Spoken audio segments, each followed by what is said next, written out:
রহমতুল্লাহ। আলহামদুলিল্লাহ, আজকে বাড়ি শহর, জেনেভা শহর, স্ক্যান কপি, রিটার্ন পাসপোর্ট অনেক ভাইয়েরাই আসছে, তাদের মেসেজ আসছে your visa is ready, passport submit. আপনারা দোয়া করবেন যেন দ্রুত সময় তাদের স্বপ্নের দেশ ইতালিতে গিয়ে তাদের স্বপ্ন, তাদের পরিবারের স্বপ্ন পূরণ করতে পারে। আর সবাইকেই বলবো, সবাই ধৈর্য ধরেন, ইনশাল্লাহ রিটার্ন পাসপোর্ট, স্ক্যান কপি, নতুন অ্যাপয়েন্টমেন্ট সমস্ত কিছু কার্যক্রম চালু হয়েছে। তবে পরিমাণটা আরেকটু বৃদ্ধি হলে সবার জন্য ভালো হবে।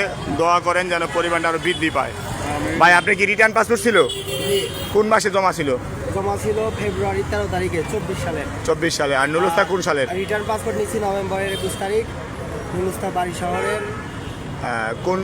কোন সালে জমা ছিল? 23 সালে? 23 সালে ডিসেম্বরের আবেদন। 23 সালে ডিসেম্বরে আবেদন, নুলুস্তা সাবমিট করেছিল ফেব্রুয়ারি মাসে 13 তারিখ। রিটার্ন পাসপোর্ট নভেম্বর 21 তারিখ।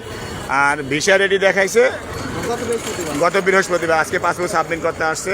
আলহামদুলিল্লাহ, সর্বোচ্চ বৃহস্পতিবার বা রবিবার মধ্যে ভিসা পেয়ে যাবে। সবাই দোয়া করবেন। নুলুস্তা বাড়ি শহর, আপনাদের বাড়ি শহর? সবাই বাড়ি শহর।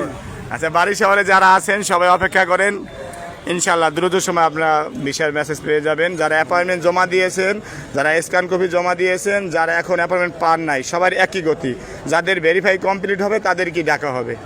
এই জন্য যারা অ্যাপয়েন্টমেন্ট যে পান নাই, তারা যে ভাবতেছেন যারা অ্যাপয়েন্টমেন্ট পাবো কবে, আবার রিটার্ন দিবে কবে, এরকম সিস্টেম না, একসাথে আপনাদেরকে ডাকা হবে। পাসপোর্ট নেওয়া হবে, 10 আঙ্গুলে ফিঙ্গার রাখা হবে। মনে রাখবেন, এখন যাদেরকেই ডাকা হচ্ছে তাদের সবারই ফিঙ্গার রাখা হচ্ছে এবং মেন পাসপোর্ট রাখা হচ্ছে, তাদের সবারই ভিসা দেওয়া হচ্ছে। আমার জানা মতে 2025 সালে ফেব্রুয়ারি 12 তারিখ থেকে শুরু করে এখন অবধি কেউ অ্যাম্বাসি করে রিজেক্ট খায়নি। তার মানে অনেক যাচাই বাছাই শেষ করে পাসপোর্ট জমা নেওয়া হচ্ছে। সবার জন্য শুভকামনা। আসসালামু আলাইকুম রহমতুল্লাহ। হ্যাঁ, পাশাপাশি জেনেভা শহরে 2 জন ভাই আছে, তাদের ফেস দেখানো যাবে না। জেনেভা বাড়ি, এই 2টা শহরে খবর পেয়েছি। আসসালামু আলাইকুম রহমতুল্লাহ।